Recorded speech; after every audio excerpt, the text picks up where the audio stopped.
एक बात और जो लोगों को चुभ सकती है, ऐसा इसलिए क्योंकि एक ओर जहां यूपी में कोरोना के केस में इजाफा हो रहा है, तो दूसरी ओर सूबे में पंचायत चुनाव की तैयारी भी जोर शोर से जारी है, जिसका ख्याल रखते हुए चुनाव आयोग ने इसे लेकर नई गाइडलाइंस भी जारी की। गाइडलाइन में निर्देश दिया गया है कि चुनाव प्रक्रिया में शामिल हर कर्मचारी को मास्क लगाना होगा, हर कर्मचारी को मोबाइल में आरोग्य सेतु ऐप डाउनलोड करना होगा, मतदान केंद्र को पहले सैनिटाइज करवाना होगा, चुनाव में लगे कर्मचारियों की थर्मल स्क्रीनिंग करवाई जाएगी, सार्वजनिक स्थानों पर थूकना दंडनीय होगा, नोडल स्वास्थ्य अधिकारी की नियुक्ति की जाएगी, साथ ही नामांकन पत्र दाखिल करने की जगह पर साबुन, पानी और सैनिटाइजर का इंतजाम करना होगा।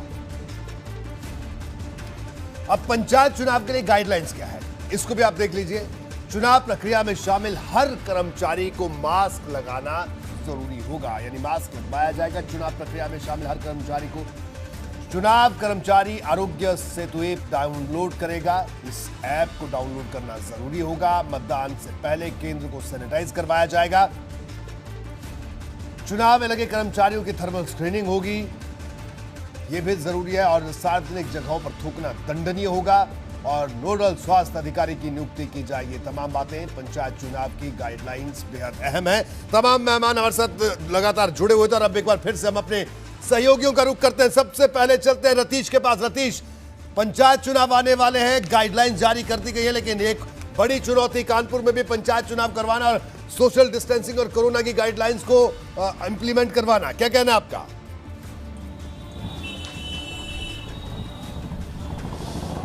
देखो रोहित जी, देखिए गाइडलाइन तो कोविड की भी जारी है, और कोविड के प्रोटोकॉल्स को फॉलो करने के लिए, पालन करने के लिए प्रधानमंत्री तक कह रहे हैं। प्रधानमंत्री, मुख्यमंत्री लगातार गंभीरता के साथ बैठकें कर रहे हैं और लोगों से अपील भी कर रहे हैं कि जो प्रोटोकॉल है उसका पालन किया जाए। पंचायत चुनाव की भी एडवाइजरी जारी हुई है कोविड प्रोटोकॉल को लेकर के, लेकिन ये सेंस ऑफ रिस्पॉन्सिबिलिटी होता है। आपको जब तक अपनी जान की परवाह नहीं होगी तब तक आप ऐसे ही बेपरवाह होकर के घूमते रहेंगे। शीशामऊ बाजार जहां पर खड़ा हूं, वहां पर लगातार लोग कैमरा देख करके अपने जेब से, अपने पॉकेट से मास्क निकालते हैं और लगाते हैं। उसके बाद पूछते हैं कि किस विषय पे आप चर्चा कर रहे हैं। जब लोग आपको देख करके मास्क लगा रहे हैं, आप समझ सकते हैं कितने गंभीर हैं। लोगों को ये समझना होगा, गंभीरता बरतनी होगी। कोरोना की वापसी हो रही है और कोरोना की वापसी बेहद खतरनाक है। लगातार हम अपने दर्शकों को बता रहे हैं। बिल्कुल सही कहा रतीश आपने कि ये बेहद जरूरी है जानना। और जल्दी से लखनऊ का रुख करते हैं विवेक। बड़ी चुनौती, पंचायत चुनाव को लेकर खास इंतजाम करने होंगे।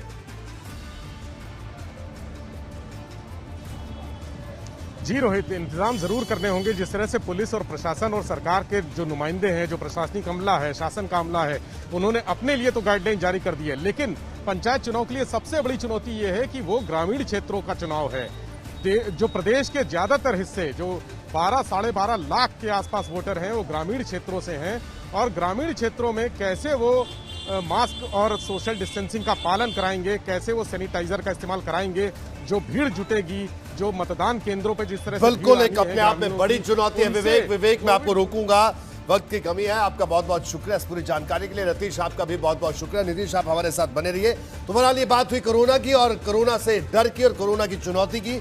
हम सबको इसका ख्याल रखना होगा। बढ़ेंगे आगे, बात तो चुभेगी में हम हर उस मसले को पूरे दमखम के साथ उठाते हैं जिसकी वजह से आम लोगों को मुश्किलें झेलनी पड़ती हैं। कल हमने बात चुभेगी में वाराणसी डेवलपमेंट अथॉरिटी की लापरवाही का ऐसा नमूना दिखाया था जिसकी वजह से वाराणसी की लालपुर कॉलोनी के लोगों को पिछले 27 साल से पानी नहीं मिला था। पीने का पानी तक मैसर नहीं हो पा रहा था। इस चुभने वाली खबर को जब हमने दमदार तरीके से सामने रखा तो अब गहरी नींद में सोया हुआ वीडीए भी जागता हुआ दिख रहा है। आपको वीडीए के सचिव का बयान दिखाएंगे, उससे पहले हमारी मुहिम का यह हिस्सा देखिए, फिर आपको इसका असर दिखाएंगे।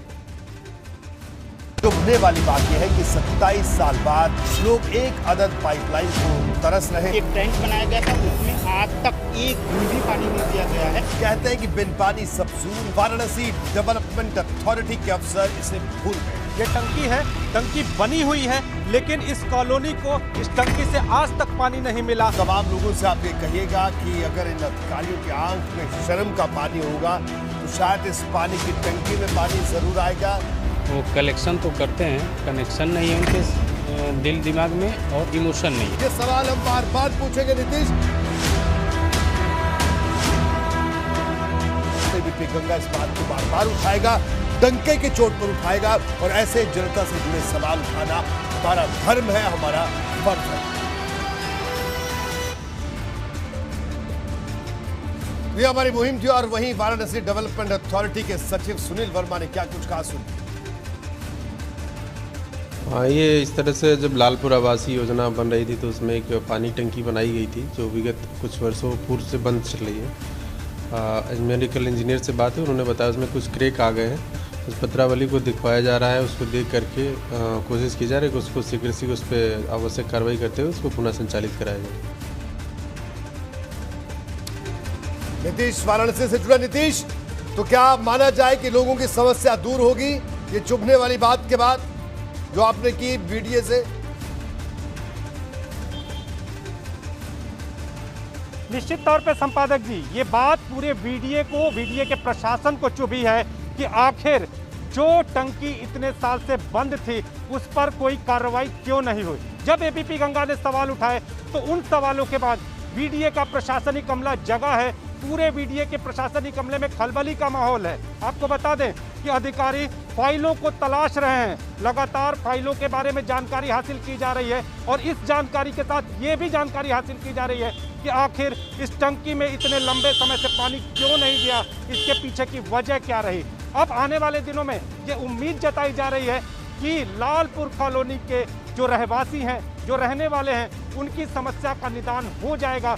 लेकिन अभी भी देखना होगा कि क्या वीडियो का प्रशासनिक अमला जब कागजी घोड़े दौड़ाए जा रहे थे जिस तरह से शो रहा था, आज जगह तो जरूर है, लेकिन क्या आगे भी जगह रहेगा? क्या कॉलोनी नीतीश, पानी की समस्या बिल्कुल बिल्कुल नीतीश, हमने कल भी अपने शो में ये बात कही थी और आज मैं फिर पूरी जिम्मेदारी से कहता हूं, आज आप गए वीडियो के पास, उनको ये बात बताई तो आज उन्होंने कहा है फाइलें खंगाल रहे हैं। नीतीश, आपका शुक्रिया, लेकिन मैं चाहूंगा कि जब तक उनको पानी नहीं मिलेगा जनता को, तब तक ये बातें करते रहेंगे। हम ये चुभने वाली बातें वीडियो से करते रहेंगे, क्योंकि वाराणसी डेवलपमेंट अथॉरिटी का काम है वाराणसी का विकास, वाराणसी की जनता को सामान्य सुविधाएं उपलब्ध करवाना, पीने का पानी देना भी उनकी जिम्मेदारी है, क्योंकि कॉलोनी उन्होंने ही बसाई है। अगर वो ये करने में नाकाम होते हैं तो बार बार हम वो बात करेंगे जो बात वाराणसी डेवलपमेंट अथॉरिटी के बड़े अधिकारियों को चुभती रहेगी। और अगर तब भी बात नहीं बनी तो राजधानी लखनऊ तक इस मुद्दे को उठाएंगे, लेकिन जो बात आम जनता को चुभेगी उस बात का पूरा हिसाब एबीपी गंगा लेकर रहेगा।